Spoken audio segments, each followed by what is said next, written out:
My name's Tyler, and this is my farm, Ancestree Herbals. We do certified organic and wildcrafted medicinal herbs that I am wholesaling, mostly to medicinal herbal manufacturers.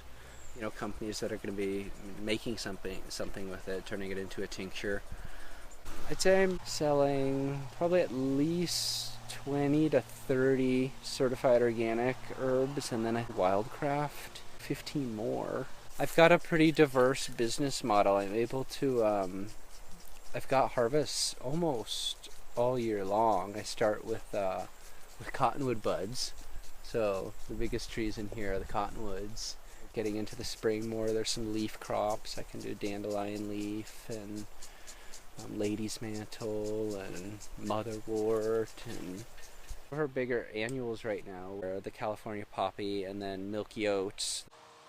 You know, I've got the hot, dry climate. I think it's been really good for herbs.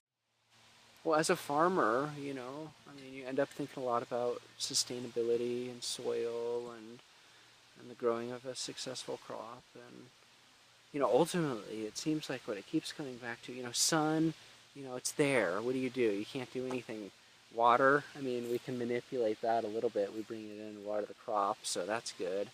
But soil, I mean, I feel like soil, you really have a lot of control. Because if you can maintain good, healthy soil, then I think you've got a pretty good foundation for a nice farm.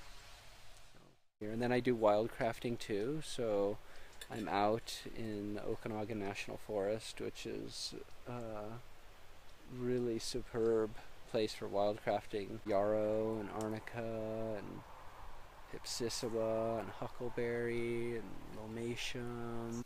So it's a diverse model, and you know, I'm still picking my way as a farmer and figuring out, you know, what I'm doing and what my model is. But you know, I'm trying to provide an income too. You know, I love farming, and I want this to be my livelihood for a long time.